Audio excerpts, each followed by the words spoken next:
So it seems like we go through this time and time again this year. Just the pure, the pure insanity of the whole thing.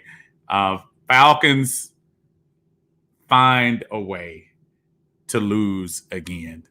I am at a loss. No, I'm not at a loss for words because I've been at a loss for words all year long. And the sad thing is, except for offensively, I will say this is about as close as they've come to truly having a decent game plan coming again. I mean, they held the Chiefs to 17 points. And I know that's they were talking about that, about how that was the first time a Chiefs team has been held in check under 20 in a long time. And the defense is going to get all the kudos in the world this time. But it's a team sport, folks, and you need the whole thing. You need the offense. You need the special teams. Young way in the end. And at the end, we are not a good team this year, folks. We are not. We have elements that you need to have a good team, but we're not a good team. Corey, how you doing, brother? Say we did it again, found a new way to lose a game. I hear you, Big Dre. How you doing? Another step closer to a good draft pick and a new regime. Yes, that's coming today. Perry, how you doing, fam? Falcons defense play well, but not enough. Daniel, can't blame Matt for this one. Who is to blame? You know, Daniel, it's funny because every week we find another person, another part to blame. And that is the sad part about this franchise right now. We are not consistent enough altogether. We're not, in other words, when one unit is not doing well, the other unit should be able to pick them up, and we're not picking them up enough. Defense did a great job today. Now, what did the defense do last week in the second half against Tampa Bay? So, Kuz hit 26 straight field goals. Yes, it's his fault today, but again, another one where you say, well, all year long, he hasn't done this. He hasn't missed that. But we're starting to realize that even on your worst days, it's a team effort. Kansas City did not play a very good game today. And I think part of the reason they didn't play a very good game today because we had a good defensive game plan for them. I'm not going to give it all to Patrick Mahomes being off. I think the defense played very well. We actually put some pressure on Patrick Mahomes. In my wildest dreams, I would have never thought we'd hold him to less than 20 points. And Lord, if not for an interception that AJ should have had, we might not be having this whole conversation. Kevin said defense played well. Offense played well enough. Dirt was better. It was called falconing. I hear you. You see in the clutch, they started blitzing Matt, and that was a good idea.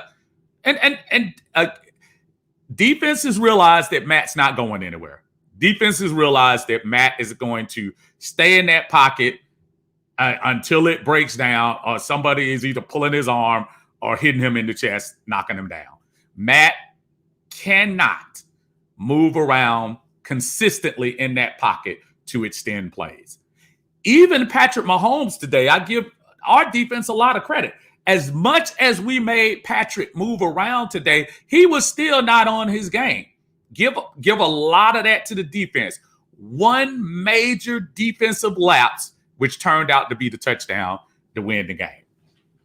That's really the only major defensive lapse I saw this game. Benjamin, how you doing? Said we actually invent new ways to lose. Tim, blow it up.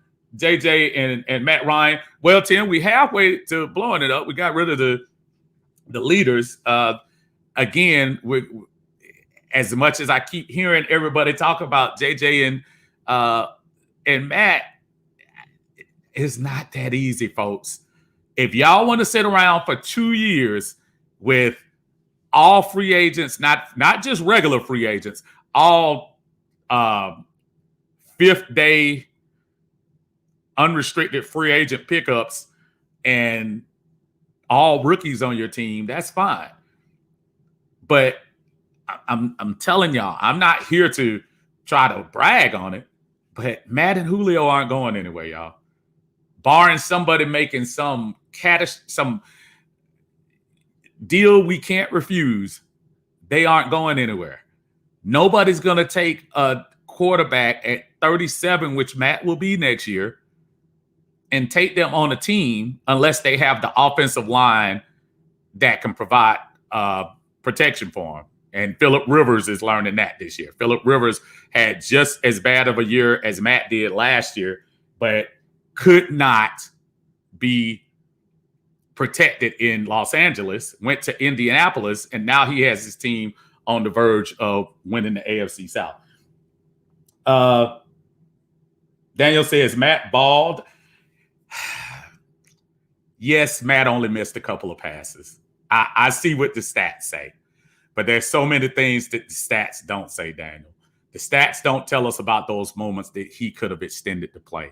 The stats don't tell us about those sacks he took where he could have thrown the ball away. The stats don't tell us, just some of those smaller things that I wish my quarterback could do that could make the difference between us on the losing end of a 3-point game to us being in position to win the game. Matt played better than he has in the last couple of weeks. You go 23 out of 28 or whatever it is he went, you can't say he had a horrible game. But at the same time, Matt could have done a lot better. John Harris says Ryan is responsible for this one. Back-to-back sacks after interceptions. Are you kidding? That was absolutely true. The Aluakon interception. Just a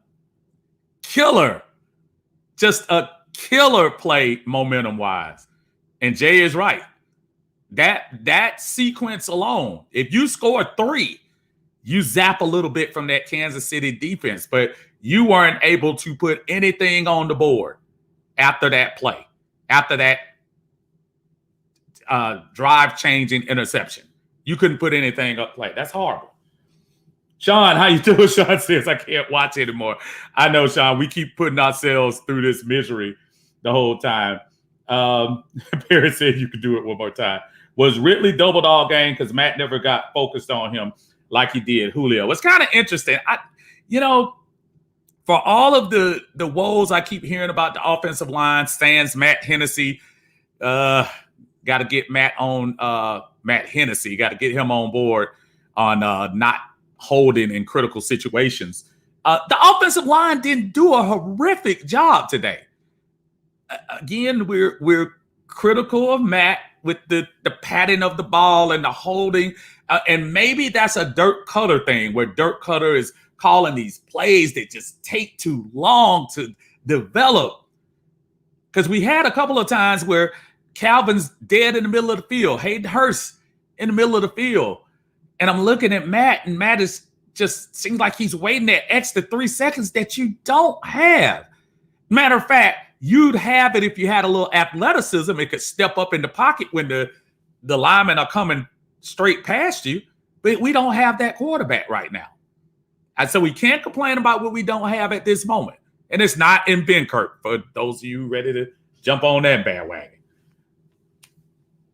Let's go to some more of these comments, y'all. Clayton says our pass coverage improved really better since week 1. It's OC. Why didn't we run the ball after the interception? Quentin say I'd rather see young guys. Matt is going to San Francisco, maybe. Neil, the offensive line is horrible. Neil, I got to disagree with you, Neil. I don't think that – listen, did they play stellar? Maybe not. But if you're going to sit here and try to blame – like the easy thing to do when you see a quarterback get sacked, you naturally blame the offensive line. That might not have, I don't think really a lot of maybe 2 or 3 of them were offensive line. Or a couple of those things was a veteran quarterback has to get rid of the ball. On 2nd down and 10, it doesn't hurt for you to throw the ball out of bounds and start over. but you can't take a 9-yard sack because Matt does a 4 or 5 yard drop back. So when you do a 5-step drop back, you're going to lose 9 yards. And just to crumble under and take those big, giant yard losses, it hurts the momentum. The defense absolutely played out of their minds today. This was not the regular team, folks. This is the same team that scored 32 last week against those hated Aints. This is the same team that went to New Orleans and went down there and were doing whatever they wanted to last week. And we held them to 17 points and arguably shouldn't have given away the 17. I don't know. Joseph Evans, what's up, Joe? Said he missed some clutch passes at the end. He did. Fourier was 1 block away from that interception on the yeah. Somebody has to be looking for Tyreek on that play. I know everybody is caught up in the moment, so don't get me wrong, but somebody's got to be looking at that. Sean said the sad part is we are not a good team, but we can see that we can be good. Our game plan is not good enough for the entire game. A very important message, Sean, because what that tells you is there are some redeemable parts on this team. So whoever this GM that's coming in, the GM coming in, hopefully, whether that's Smith, whether that's Riddick, whether that's the guy that's here, Robinson, or whoever they're interviewing, are taking a really good look at this game and saying to myself, now, what major changes would I made that would have had us beat the defending champs at their own place? And to me, the number one thing I would change is the escapability and the ability to extend plays in my quarterback. Now, when Matt Ryan got this money that he got, listen, it's hard to argue. He got his first big contract. That was coming off the championship game, the 2012 championship. I have to remind people again before people start wondering, why do we give him that money? This is why you gave him the money. He was coming off of the 2012 NFC championship, arguably inside the 10-yard line, 1 play away from going to the Super Bowl that year. Of course you pay him. Then you get to the second time. You went back-to-back in the playoffs. 1 play away from winning in the Super Bowl, another playoff run where you win 1 game and lose to Philly, the eventual playoff Super Bowl champs, and you give him another contract. I think I would not have sweetened the pot as much as they did, considering that he would be a little older. But at the same time, what's done is done. And what people don't realize is with that contract is backloaded, folks. So that money that y'all see when they say Matt gave a little bit of money so we could sign this or sign that, that money has to be accounted for. Whether we paying it to him or not, that has to be accounted for in your salary cap. So we can say get rid of Matt all day, but that's not going to help us. What I would like to see is them go out, draft somebody that's young, draft somebody that can learn from a professional quarterback. And when I say learn, I'm not talking about his habits, but learn how to be an NFL quarterback. Matt's been a starting quarterback for 12 years. There's something that redeemable, but that people can learn from that. I've said this time and time again. I'm going to say it again. Julio Jones. Julio Jones might be the only person that you think about and say, hey, it's a possibility that I might let you get traded. There could be a team that's a receiver away from making a playoff run. I'll trade that for a number 1 pick. Of course I would. They're taking a chance on Julio being hurt. The next 2 years, we owe him $20+ million. So what do you have to lose in that situation? There's still a little bit of a cap hit, but it's not as much as Matt's. So I would be willing to take that chance more than I would be able to take Matt's chance.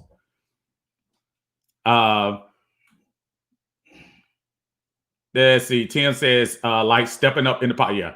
Juan, I saw a defensive game plan that no other team in the league has done this year. They sped up Mahomes' progressions. They stayed disciplined in their zone assignments and man coverage. We constantly kept pressuring and we tackled really well today. Juan, not only did we tackle real well, remember that play near the end where we kind of stopped them and Mahomes was trying to go for the little option play?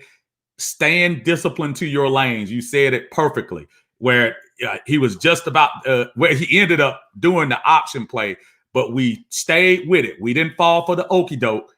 We stayed with Mahomes. That pushed the running back, I think it was Williams, back a little further, and they didn't make the first down. Great discipline today. Now, consistently all year, we haven't got that. Let's tell the truth. We haven't, but it's promising. When you see the monster game that Grady had, you see the monster game Alua Khan had. Neil was balling today and makes it harder and harder to think about his contract situation. I flip-flop on it week to week. If I had to go by this week, I think Neil did a very good job this week and could be under consideration. I don't know whether he's going to be able to do it or not. AJ, it's going to be, it's almost as unfair as us making him responsible for those LSU touchdowns earlier in January. He played a decent game against arguably the most dynamic receiving core in the NFL. But when it was time to make a play, you didn't make the play that you could have made. And I love AJ. AJ's been good. He's going to be good. I'm not saying this is doomsday for him. But that was a game closing out interception you got to make. You got to make that play. AJ, rookie or not. I don't want to hear about rookie at this point. You're at game 15. You got to make that play. Cam, Uncle Steve said, Ulbrich should be the only coach left, and AJ has greatly exceeded my expectations of him. And I saw that. I just saw that. So I'm not saying AJ hasn't made strides. AJ has been really solid this year, by far the best cornerback that we have on the field right now. I just say when you close the game out, you got to close it out. Rusty says, we played tough against the best team in the league and still kept our draft position in LOL. But in all seriousness, Koo has been on fire all year. He misses the biggest kick of the season. So Falconish. And that's been our year. There was something when you saw him line up for that kick that said to yourself, what is going to change in the other 6 or 7 games? That wasn't a game-winning kick, but it was a game-tying kick. What's going to change with this Koo kick that hasn't happened for the rest of this year? And I guess the answer is nothing. Sean says, glad he missed it, kept the draft pick high. I understand. And listen, I'm at a point now where, yes, you're not tanking. This team is far. If y'all think that was tanking, then, and I hate this line because I hate when people say that, y'all don't know football. Falcons were trying to win the game today. Falcons came out to win. And if you're a Falcon fan, I tell you this, I don't care what you say. I'm proud of the effort they tried to put out there on the field today. Did it come out in a win? No. But at least they tried. And that's good enough for me. David said, we're going to have to deal with mistakes from Hennessy. He's got to get game reps. He's our future. We must see him. Now, and listen, I'm not saying no one is beyond mistakes. Hennessy, but he made some key calls. We ended up making up for him on a couple of plays. I think the one where he did the hold and we came right back and hit 25 yards down the field. But you have to learn as a rookie. You have to be able to know the difference in the NFL between blocking and holding. And the 2 plays where they called him holding for, they probably going to put that in the referees' films next spring on what you call a holding call. But that's exactly what that was. Those were holding calls. Robert says the Falcons won moving up in the draft. Robert says bad teams do not make crucial play last. Yeah. Sean says that time this team was attractive, the more for defense holds big scoring teams to 28 or less. And barring that debacle against Tampa Bay last week, we really have been playing good. My brother Terrence, what's going on, said, what's up with the terrible challenge call? Yeah, at that point, there has to be some coach that's making those calls to say, you're in charge of whether we have to do a challenge play. I think that challenge, while may not seem like it was a lot, but Yeah, you just didn't need that at that moment. And maybe that would have been that third timeout that you needed before you send Koo out there I don't know. But somebody has to be smarter in calling that. Clayton said it's not the defense. Our offense has terrible play calling. Here's the problem though, Clayton. 1 week is the offense. 1 week is the defense. You can't tell me that in a game that you're up 17-0 and you lose 34 to whatever it was, 34 to 20, 30, was it 30 whatever to 24 last week against Tampa. You can't go to that line this week. This team is inconsistent. This team is extremely inconsistent. Are there redeemable sides of the defense that you would keep? Absolutely. Just like there's some redeemable sides of the offense too.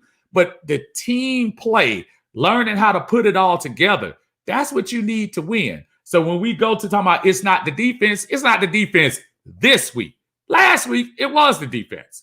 Week before against New Orleans, it wasn't the defense. It was the offense. But then go back to the game against the Chargers. It was the defense. You know, the mere fact that we have to keep going back as offense against defense, good teams find a way to win. Kansas City's offense and their defense didn't play their greatest game today. Neither played their greatest game. But you know what they did do? They went to 14-1 and secured the number one seed throughout the rest of the playoffs. That's what you have to think about when you start thinking about good teams and good balance. We can't get into the blame game against the defense is better, the offense is better. It's the same arguments we were having in 2017. 2017, the defense played good. Ryan didn't do well. The next year, the offense balled out, but we had no defense. Good teams learn how to balance. Good teams know when to lean on the offense and when to lean on the defense. Depending on what your matchup is, it could go either way. Today, Kansas City found a way to win. Bottom line. Darius says, what's up, my brother? What happened today? What happened is we lost again today. Dennis, we can't run. That's why we can't close games. Now, that's something I'll agree with, Dennis. Our run game is anemic, and we have to find a way this upcoming offseason to work on running the ball. And that's going to come with whoever this new coach and whoever's bringing this new scheme in. The thing that right now, and the great thing about knowing that we're going to have new coaching and new GM and stuff like that, these games right here that we're playing, I heard Matt saying it in an interview on 92.9 The Game this week, these games are auditions for everybody. These games are auditions for the new GM and the new coach to see who's going to hang around this camp next year. Because everybody's not going to be here, whether that be from Matt all the way down to the little new punt return guy who didn't know how to catch a punt return to stop getting it inside the 10. Damien says, why are we talking about Matt Ryan? If you're saying why are we talking about Matt Ryan because he had great stats, notice the great stats didn't win us the game. I am the first person when Matt does well to give him all the props in the world. But anybody who didn't watch the game, this is the funny thing about when we all educate ourselves on looking at stats, and we go look at numbers, and we look at numbers and we say, oh man, Matt hit 20 for whatever. And I'm going to pull up the numbers right now just so I can be on point with what happened. The box score says Matt Ryan went 27 of 35 for 300 yards and 2 touchdowns with a rating of 121. And what are people going to remember more about this game? We're going to remember more that Matt didn't let the ball go when he should have. And we're going to remember that Matt took sacks that a veteran quarterback normally doesn't take. You saw a couple of times where Mahomes went out and the Falcons defense was up to task when he got outside the pocket. Patrick threw the ball out of bounds. He wasn't worried about his completion percentage. He was worried about being able to play for another down and keep the down and distance manageable. Those are things that you would think you wouldn't have to tell a 13-year veteran. And those are the things that are a little disappointing about Matt this year. It seemed like Matt sometimes this year has regressed. Now, Did Matt lead us on a nice attempt at a comeback? Absolutely. But as the graphic showed early in the game, it hasn't happened in a while. Hasn't happened this year. Not sure if it happened last year. But we have to learn how to complete the game as a complete unit. King, what's going on, buddy? Say, I'm not mad at our team today. We held Kansas City to 17 points. And that listen, that's great if you believe in moral victories, but most of us don't. Joe says, I think if Matt had some blockers, we might have had a chance. I don't know, Joe. I'm half and half. Listen, the offensive line didn't play a clean game, but some of those sacks were on Matt today. Some of those sacks. Would you say we need to have a better offensive line and able to run? I would agree with that. But the running game today was, pretty below average. When you get 3 yards a carry, matter of fact, I'm trying to look right now. We average, for the Falcons, this is great. We average 3.9 yards a carry. For us this year, I think our average is probably closer to 3 yards a carry. So we actually did pretty decent. Robert said, honestly, if I had my way, fire everybody. Well, we can't fire everybody. As fans, we need to stop worrying about the stats and get the W. Look, I play fantasy like the next person. I love beating my son up in Madden whenever he wants me to. I love those things. But when it comes to playing the real game on the field, I could care less if my quarterback is 10 for 20 for 125 yards if he's winning the game. Yeah, stats are pretty. Stats are nice. Stats are great. Stats are things that help you get into the Hall of Fame. I agree with that. But the better quarterbacks in the league and the best guys in the league usually aren't worried about that. They're worried about getting the W. You think Patrick Mahomes today was worried about a W today? Was worried about stats today? He was worried about winning that game. He had 2 interceptions and probably not. He didn't have 2. The other guy threw the interception. He had the 1 interception and should have had 2 today. But when Koo missed that field goal, he jumped higher than anybody else. You know why? Because his defense held him up. It's a balance. Some days the offense game, sometimes it's the offensive game, sometimes it's defense game. You got to learn how to play together. Got to learn. John says, tell him, Steve. Hey, John says, I've been telling it for 10 years. Ryan learned how to play football out of the book.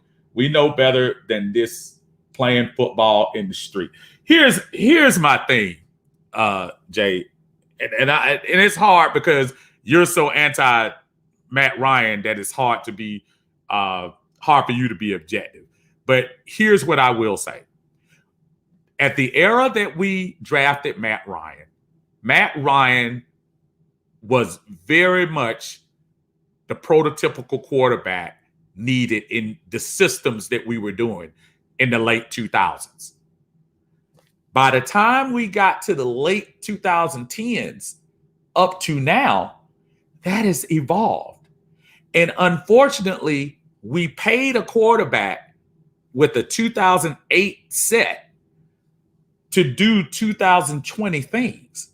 And who knew that it would switch over so quick? Where the Kyler Murrays and the Josh Allens and the Patrick Mahomes and the Lamar Jacksons and the what's my boy in Texas from here? Deshaun Watson. Who knew it would take over so soon? But it did. And we just made a very critical mistake by re-signing Matt Ryan to that huge contract. And unfortunately, now we're going to have to eat that up. But that doesn't mean whoever's coming out next year, again, as many of you have shown us, we're going to have a top 5 pick next year. And y'all can Najee Harris and Patrick Surtain all y'all want to. The franchise starts at the quarterback position. We cannot pretend anymore that we can't make this change. We can't pretend anymore that we got one more shot. Remember a couple of years ago, we were all saying, all right, this got 2 or 3 year window, 3 year window, 2 year window. There is no window anymore. That has passed. And now we're to the point where we have the ability to retool. But if we wait another year and let Matt Ryan saturate into another season with this team at the helm, I think we're going to close that retooling window and go to a rebuild. I don't think this team is at a rebuild. I know we're all upset about losing games, and I'm upset. You're upset. I get it. This team is not a rebuild. This team is a retool and possibly a reimagining of how to run this team. A new attitude on how to run this team. And that starts at your GM and that starts at your head coach. It's going to be critical. Those are critical hires that we have to make. And at this point, as long as it's somebody that's competent, that's all I'm looking for. Right now, listen, there are a few names out there, but as these jobs open up, the Houston job is probably very sexy for a lot of GMs coming up if you look at it.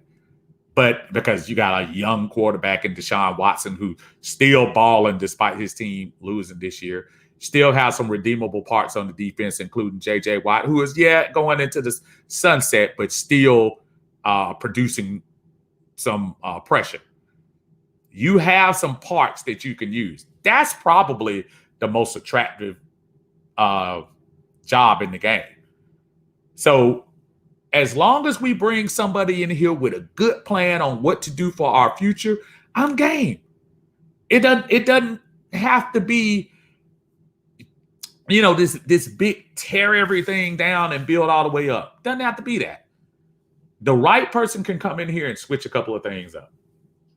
It wasn't like the year that, and when you really think about it, we did more retooling the year that Quinn came in and moved on into the next year when Shanahan came in 2015 and then was able to go out and get a couple more pieces in 16 to help this team out. It's a little bit of retooling. We're going to have to be patient as fans. We are going to have to be patient. Tyrell,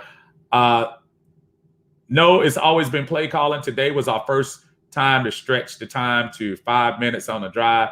Yeah, I hear you, but Tyrell, this team is consistent as being inconsistent. Now that's good. King says Matt gotta go. Clayton, our defense can't be great when our offense doing 3 and outs under 1 or 2 minutes. It's the OC's fault, King says, majority of the time. Antonio, I bet we get smoked next and KC plays way better. King is the quarterback and the OC. Antonio, don't take our defense today as the norm. Tracy, yes, the 2 sacks he took after a Luakon interception was definitely on him. Clayton, what's the normal for the defense and can be better? Slip down. Kevia says, good game, but we wasn't going to win in overtime anyway. Antonio, Matt wasn't the mistake. Keeping Quinn was the mistake. Joe, I know if we would have won, I would have been saying we took down the champs. Better management. And Joe said we're still going to be they are still going to be my birds, win, lose. Listen, they're going to always be our team. So that's the Falcons are always going to be our team. What we're talking about now is what we're going to do in 2021. We knew 2 weeks ago we were out of this thing. So we're looking at redeemable parts for 2021. Positives: Foye Oluokun, Russell Gage, AJ Terrell, sans that one play. Cool, sans today's one kick. Problem is, I can't have a huge problem with Koo and AJ today when for the rest of the year they've been doing their job most of the time. It's no different than blaming Matt for 10 of the losses this year. You can't blame Koo for all of them. You can't blame Matt for all of them. So it's this vicious cycle, folks. When we're losing, we're looking for a blame. When you lose something, you're looking for somebody to blame. When everything is shattering down, you're looking for whose fault it is. And right now, we have so many ways to point. Matt did have a decent game. 27 to 35 for 300 yards, no interceptions, 2 touchdowns. And it's easy to still point a finger at him because we saw things today that did not equate into a winning formula to win.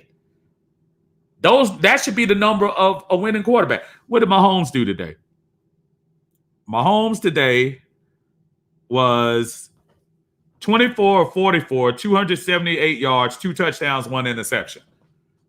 But he won the game. So nobody's going to care about the 1 interception. Nobody's going to care about that he missed on 20 passes he did today. Nobody cares about that because he won. All right, so we went down. Says John says, no. It's not the evolution of the game that dooms Ryan.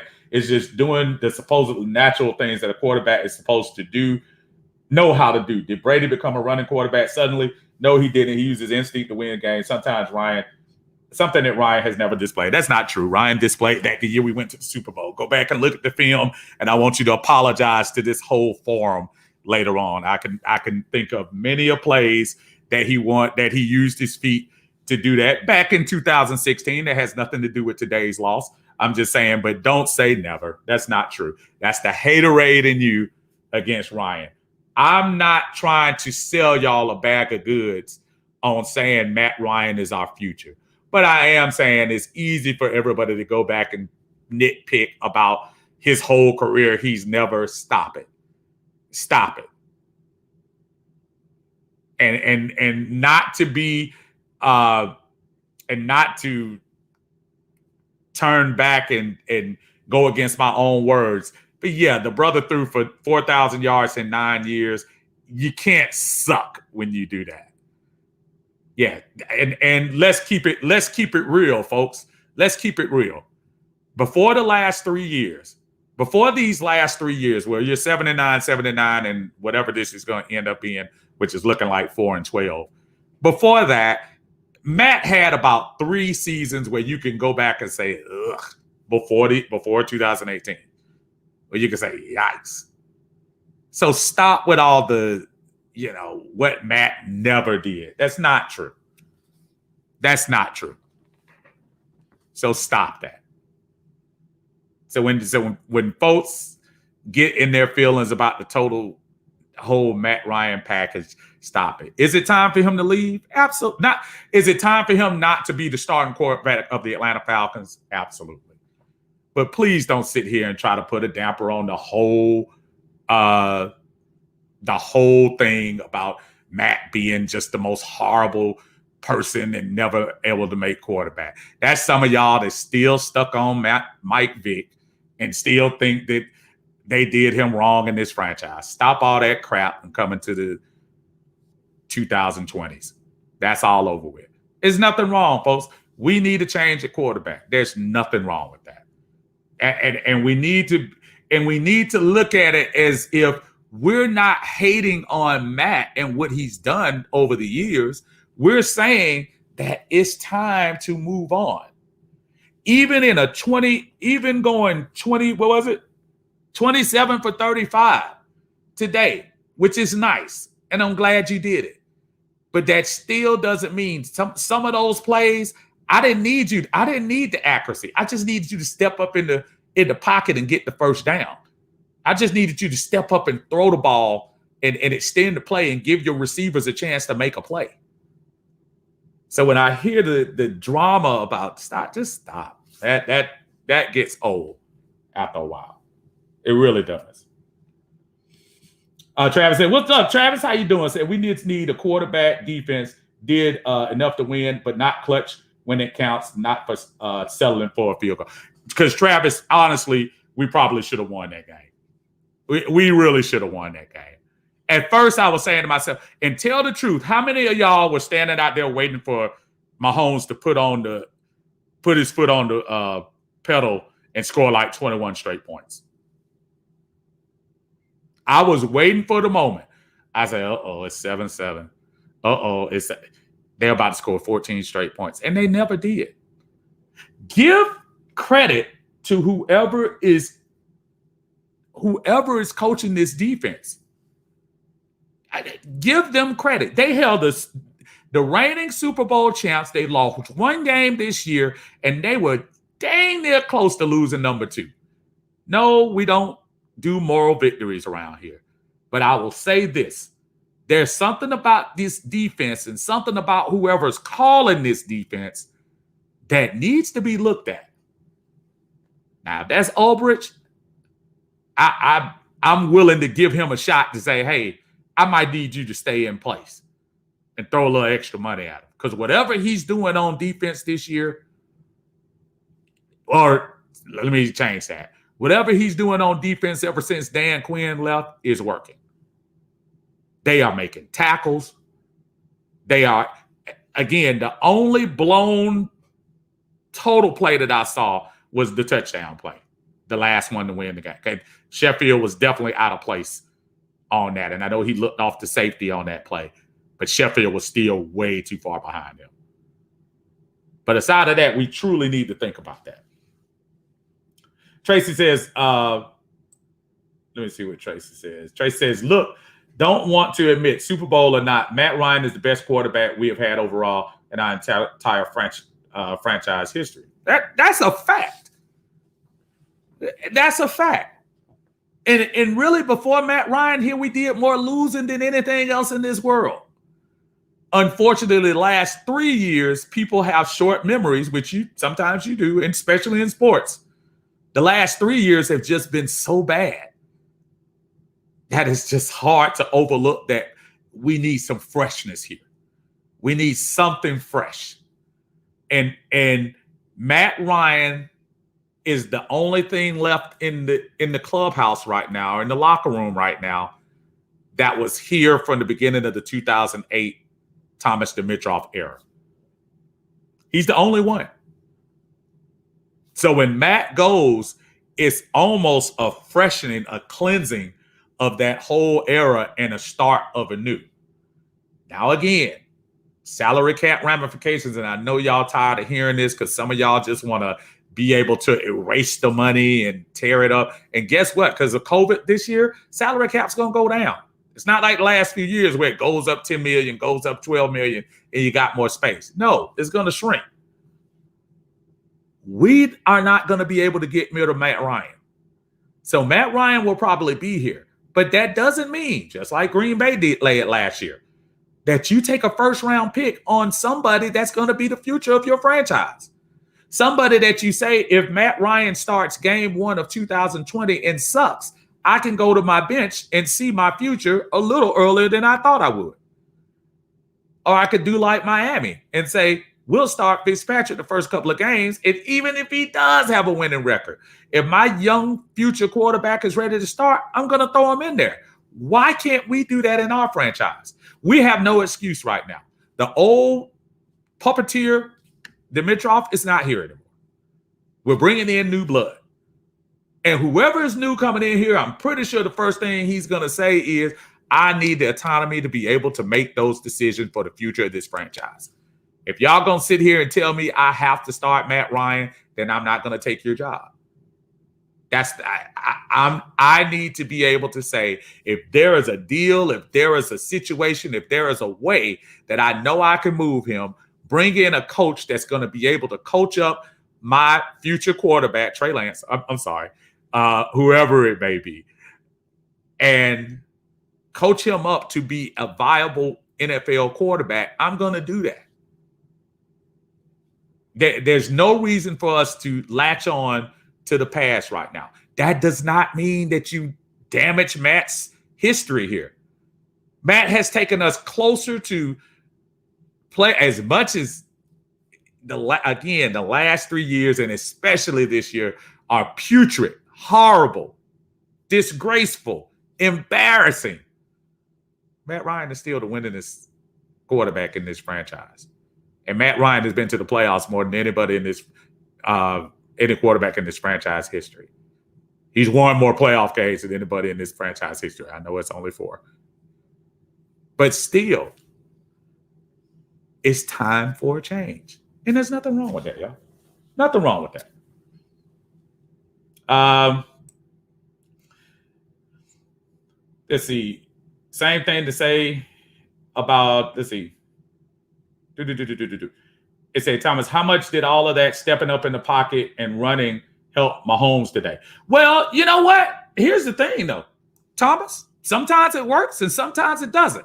I'm pretty sure for 13 out of the 14 games he won, it probably worked a lot. Today, it probably didn't work as much. But you know when it did work? It worked when he hit that guy down the field for 31 yards on that touchdown. Doesn't matter. It doesn't have to work all the time. All he needs is one shot. Just like Matt. All you need is one shot. One shot for that end zone. The pass that he missed Ridley in on that last drive over in the corner where we almost had it. Not the one where Ridley threw it away, when he had it over in the corner. If Matt would have threw it over the top a little bit, then we wouldn't be talking about that. We'd be talking about great comeback Matt. Mahomes, the only play they're going to show from Mahomes, I guarantee you on ESPN tonight, the only play they're going to show from him is his throwing that touchdown with less than 2 minutes left. That's the only play they're going to show from Mahomes today. And who cares about what else he did? Who cares? You make the winning play, you're the hero. Anthony says, reality is we have a 36-year-old quarterback and our backup is 39. The fact that some of these fans don't see the problem in that is baffling. And listen, I'm not going to, fair point, Anthony, but I'm not going to dog folks that still are attached emotionally to Matt.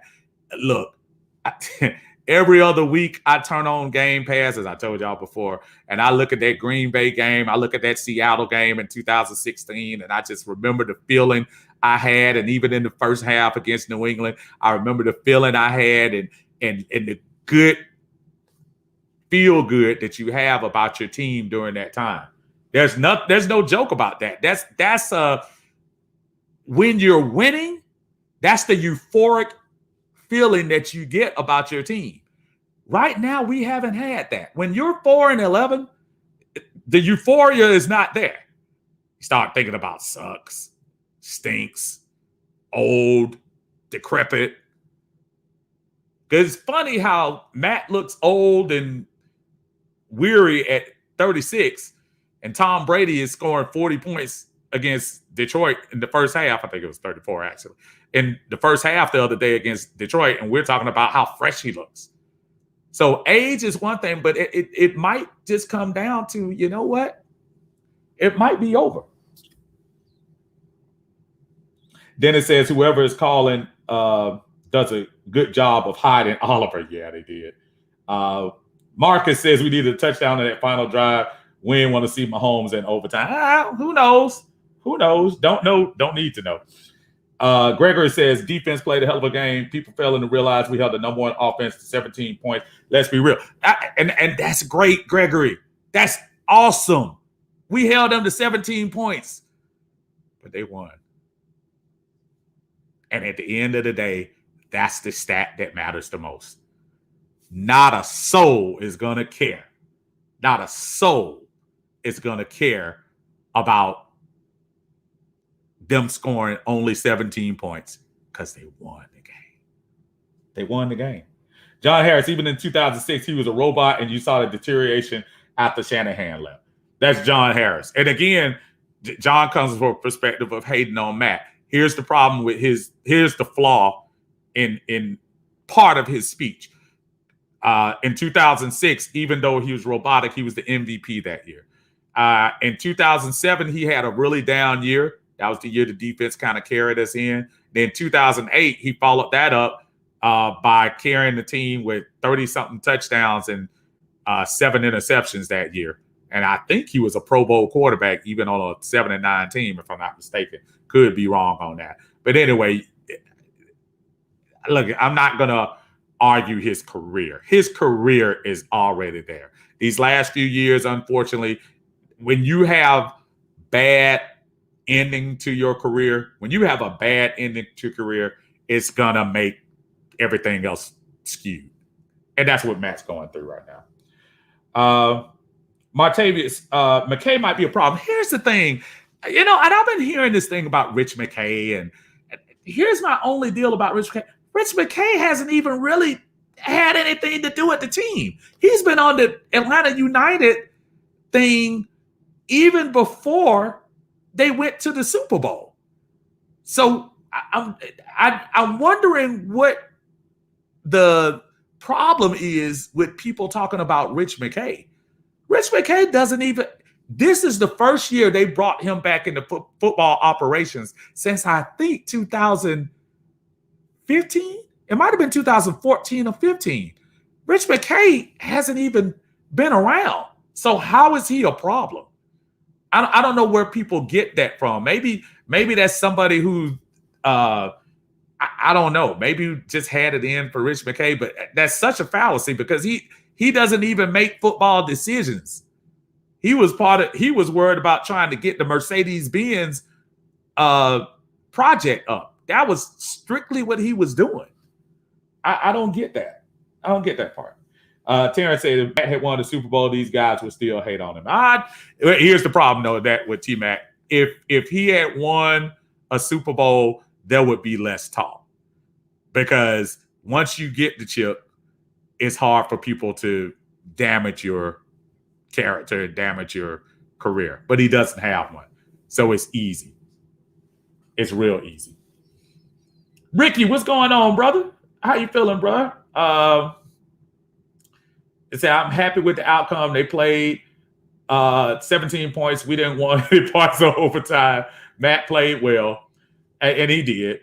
Matt has got to learn how to get rid of the ball instead of taking sacks. So you're basically on the same part that I'm on that. Benjamin says, on a positive note, today was one of those few games we actually had a resemblance of a running game to help the quarterback. And Benjamin, that kind of helped a little bit.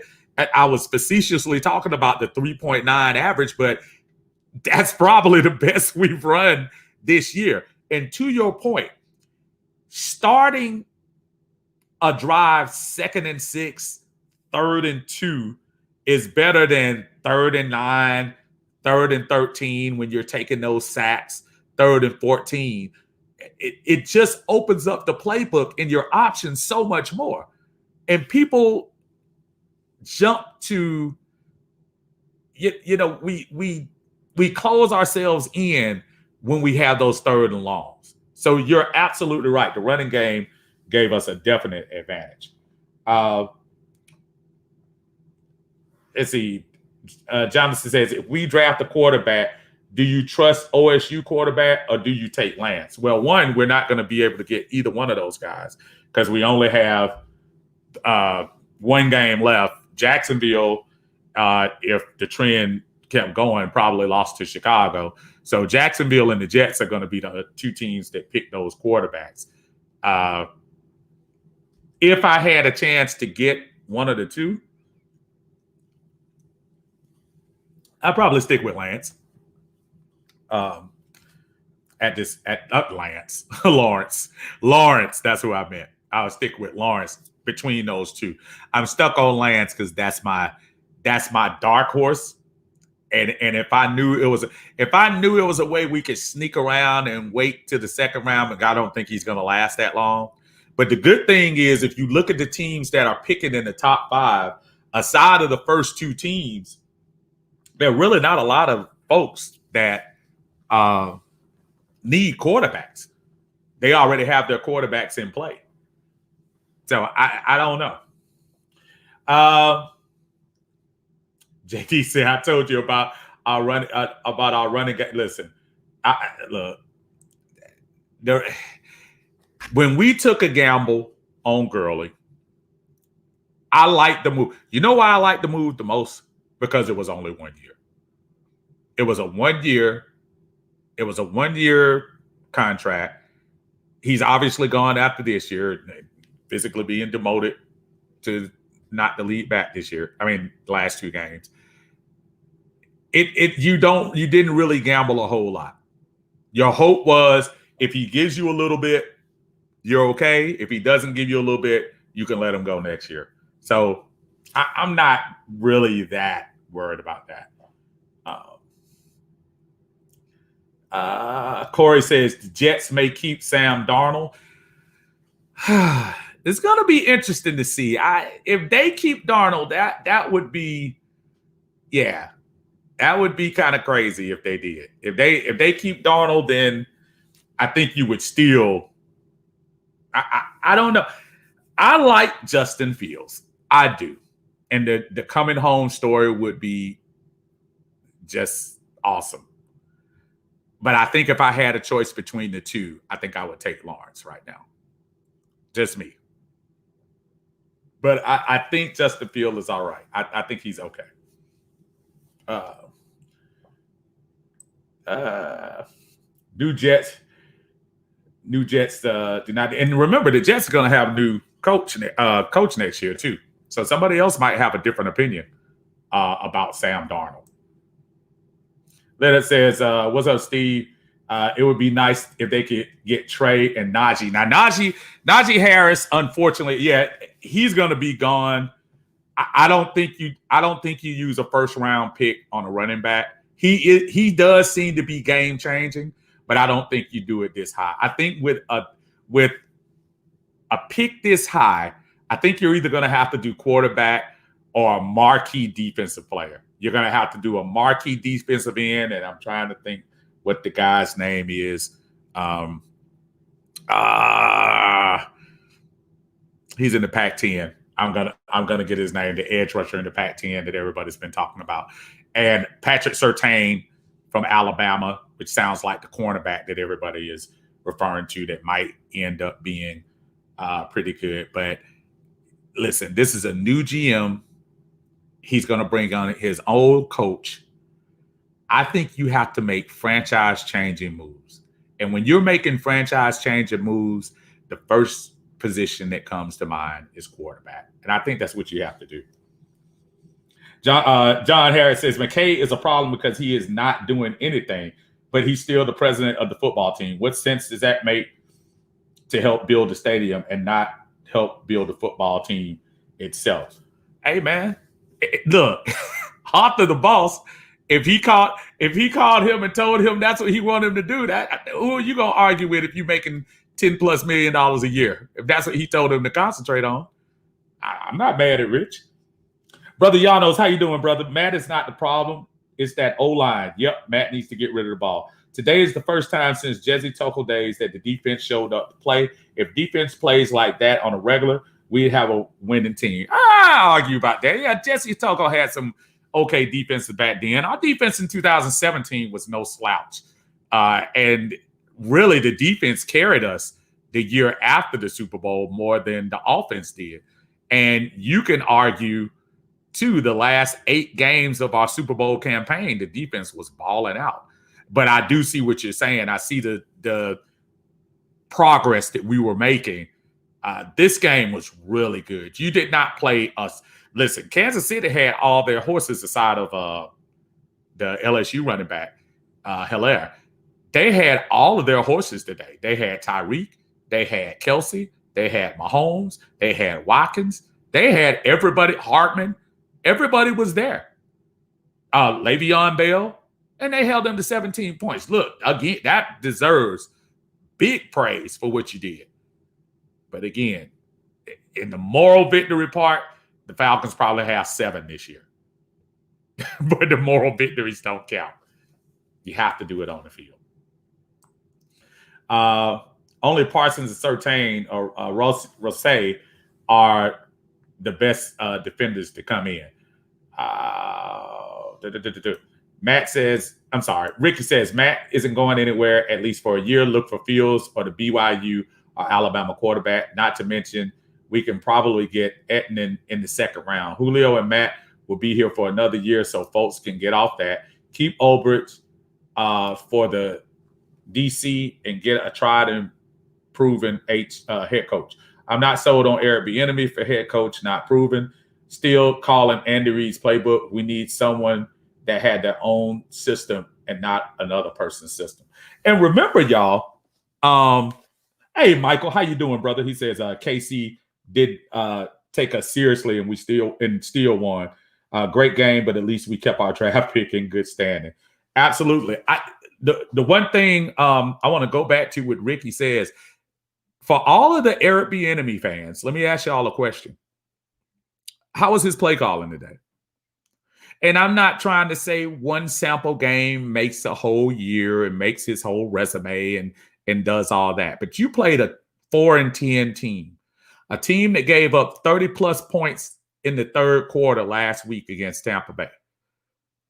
And your team, your team, Airbnb, put up 32 points against arguably one of the best defenses in New Orleans last week.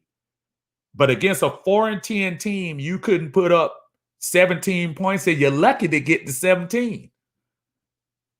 So if Airbnb was going to be, if he was in the spotlight for Atlanta fans to look at today, what does that say about him coming to Atlanta and running our show over here? I don't think that was a good audition for him today.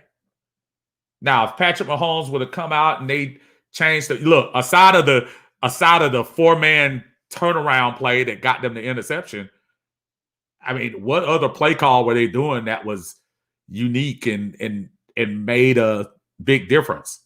I think the only big plays they had was, of course, the play for the touchdown and a couple of plays to Kelsey. There was nothing that I saw out of the Airbnb playbook today that made me say, wow, he should be our coach. I don't. Montana says Zach Wilson, the quarterback from BYU. He's actually pretty good. I like Zach Wilson too. I do like Zach Wilson. And look, it's a log jam after Lawrence in Fields. And the only scary thing about that is because I think everybody has put Lawrence and Fields on a different plane, that they're putting Matt Jones, Zach Wilson, Trey Lance, Trask. They're putting all those guys together. I know the guy from Miami, he said he's going to stay. Not that I don't think he was ready anyway. But all of those guys right there, they're going to be kind of hit or miss. I think they're, just because they're quarterbacks and are in line to be next, I think their stock is going to be interesting from the time we're talking today on December 27th until probably next March. I guarantee you one of those 4 guys is going to move up in stature, whether it be Lance, whether it be Wilson, whether it be Jones, or whether it be Trask. One of those guys is going to move up to, they're just as good as Lawrence and Fields, maybe even better than Fields. I think it's unanimous that I think Lawrence is probably the top talented guy. But again, Lawrence is going to have to go into a system with a coach that's going to be ready to be able to use his skill set to the best of his abilities, whether that be Jacksonville or the Jets or whoever. It would be nice if the Falcons would get a shot at that, though. Michael said, do you want Morris for our coach? Listen, if we really break it down, folks, remember Quinn was fired at 0-5. With this loss here, Raheem moves to 4-6. And out of those 6 games, think about it, folks. We're losing a couple of those games in the same fashion that we that we lost when Dan Quinn was here. What has been the major difference in the way we lost the game when Morris was here and the way we lost the game when Quinn was here? What is the biggest? Well, the biggest difference, we might be playing a little bit better defense. There was some kind of hole that Quinn had on that defense, because ever since he left, the defense seems like they took the training wheels off and they've just been playing freer. I mean, they've been sacking. They're not sacking. They've been flying to the ball. Tackling has been much better since Dan Quinn left. I don't know what that's all about, but there has been something, and maybe that's Ulbrich and him being able to stay, and hope that that's somebody that even if the upcoming coach comes in, that's somebody he needs to think about keeping around. If you want to keep building that defense, there are positive things about it. But as far as Raheem, Mike, I probably needed him to win a couple more of these games. That Detroit game is going to stick in my claw for I something about that Detroit game where I think we really should have won. Whether that, I know people want to blame Todd Gurley, but the way they marched right down the field with no timeouts and were able to score a touchdown, that was pretty bad. San Diego, the LA Chargers game, shouldn't have lost that game. You know, I'm just looking at those games that we are losing in the same fashion. I think Raheem has done a pretty good job, but I'm not sure if it's good enough for him to keep this job or not. Maybe so. It depends on who comes in here. They're saying that it's going to be up to the general manager, according to Rich McKay. They say it's going to be up to him. But I just don't see him probably sticking around. And I appreciate what he did. Look, this could have been doom and gloom all the way to the end. If you can say anything, I was telling my son as we were sitting here watching the end of this game, and you know, everybody has it, that chair that they go to, the stool that they go to when the Falcons are either in the last second or a team is coming down, and that same position. And I sat there and I told my son before we were driving down for that last, hopefully go ahead touchdown or thought game time field goal. I was telling him, I said, man, how many times have we been in this position this year? How many times have we been sitting right here in this position wondering if we're going to go down here and win this game? it is crazy. Yeah, my theory said getting swept by the Saints did it for me. Yeah, that was hard. Corey says Raheem will probably end up hooking back up with Gruden. That's a possibility. Gruden, boy, Gruden got some problems too. And it's 2 years in a row where you were safely in playoff position and you kind of let that slip away. That's 2 years in a row. And really, you think about it, aside of the Jets' miracle that they had against them, they hadn't won a game in the last 7 games. So that's a pretty bad ending there. So Kansas City, for the record, Kansas City does clinch the top position in the AFC playoffs, which we kind of figured they were going to do anyway. Tampa Bay clinched last night.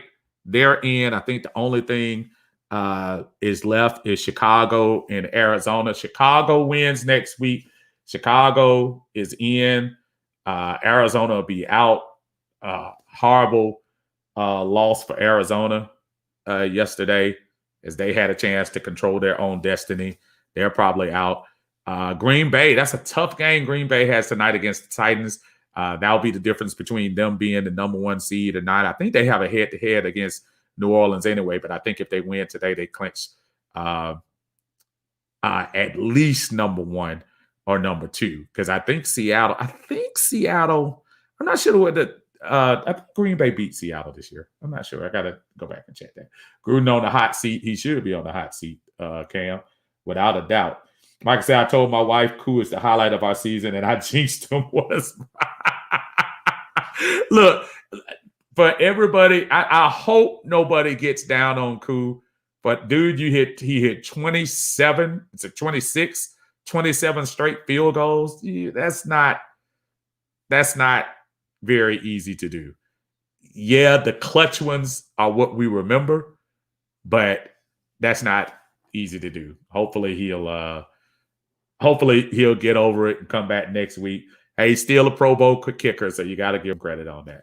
Lisa says, hope Green Bay keeps the number 1 seed so the Aints don't get it. Yeah, I tell you what, I was so upset that Minnesota let Kamara just kill him last week because, yeah, the Saints, ooh, yeah, I don't know if I could hear the end of it if the Saints end up advancing to the Super Bowl. I don't think they will. Yeah, Cam says it's 28 straight, Cam says. 9 of 9 from 50 yards. That's crazy. And that's some really good numbers that he put up. I did not I did not think he was going to miss that kick. JD said our season was over anyway. Leonard said the wind blew that to the right. It did. That thing looked like a golf shot that just, it seemed like it was going this way, and then all of a sudden it just got pushed to the right. But then, yeah, that was pretty bad. Ricky said, who's to say that he wasn't instructed not to make it, Steve? Now, look, I know they want to win the game a little bit. I know they do. Timothy says, I see Green Bay and Kansas City in the Super Bowl. They may not. That might not happen. I don't know. Michael, do you have a coach in mind? I don't want Morris. Listen, Mike, it's interesting, man. I'm totally at a loss. I keep hearing the Bieniemy thing, Mike, and I'm just not sold on it. I'm really not. And even after today, I'm more not sold on it. The problem is, you know what I wish? I wish we could do the draft before we do the coach, so I can see, that's going to make a difference. Whoever we bring in here to coach, that's probably going to make a difference on who we draft next year, whether it be quarterback or whatever. But it will be interesting to see who we bring in, because we have to get somebody that brings in a system that can be successful here, and not bring in a system to try to squeeze 2 more years out of that lemon from Matt Ryan. I think we squeeze that orange as much as we can. That's it. I really don't think that's a good call. But again, it's going to be interesting to see who we got.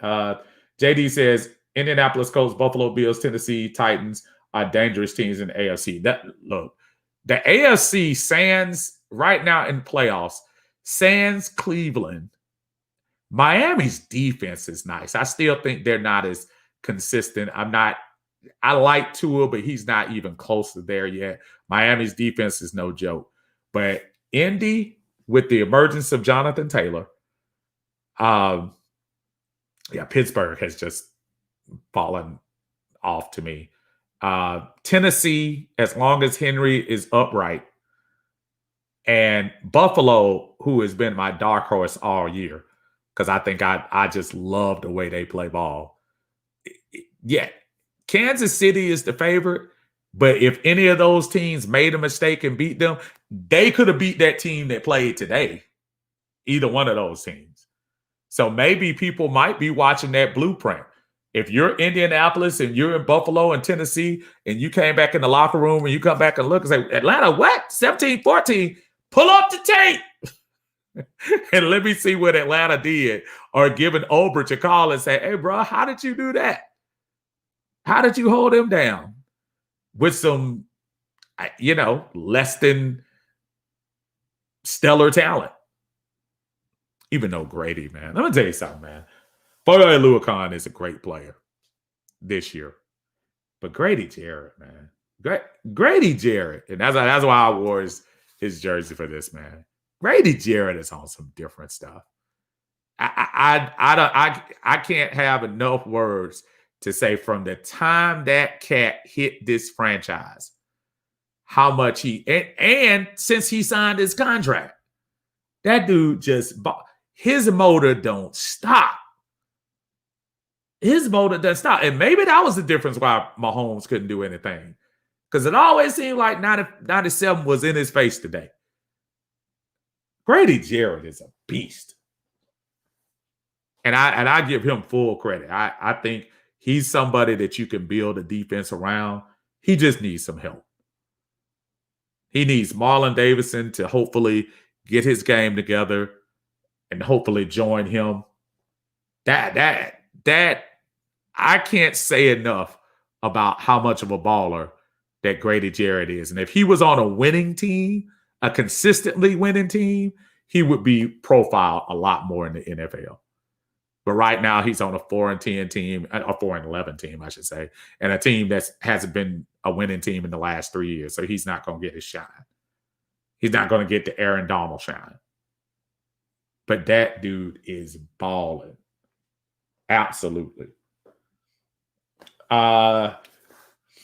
Just said Grady is earning his paycheck and Dante Fowler's paycheck. Yeah, that's somebody that you're going to have to think about too, man. I don't know the Dante Fowler deal. I know he's been hurt a couple of times. Kevin, the two Atlanta natives play hard. They do. Absolutely. AJ is in the house as well. I said, boy, oh boy, I really needed AJ to get that interception. Love him to death. But boy, oh boy, that could have been a career starting interception to intercept Patrick Mahomes in the last second. So that's pretty good too. Listen, we're gonna do top 10 moments of 2020. I know we haven't had a lot this year, but we're gonna do that. I'm gonna probably roll that out tomorrow. So look for that sometime tomorrow evening. I'll be definitely live in Atlanta Bird Gang. Check out Steve Sports Talking more on YouTube, and we'll be firing up the Falcons Fan Freestyle podcast and the phone calls next week. We did have the phone connected up this week. I never got to it because I was too busy ranting. But if y'all do want to know for future reference, we do have the phone line hooked up, and we'll take calls tomorrow and talk about the top 10 moments of 2020 for this Falcon team, because next time Falcons play, we'll be into 2021, and we'll talk about that. But until then, today, folks, Atlanta takes another one on the chin to the Super Bowl champs this time. Patrick Mahomes has one rabbit's foot left in his pocket, and throws down the field, catches my man down there for touchdown with 1 minute, 55 seconds left as the Kansas City Chiefs defeat the Atlanta Falcons. Atlanta covered the spread. 17-14. And that was probably the under, too. I'm sure people thought they were going to score more points than that. Y'all take it easy, man. Enjoy the rest of this Christmas weekend, and we will catch y'all tomorrow night. Catch y'all then. Peace.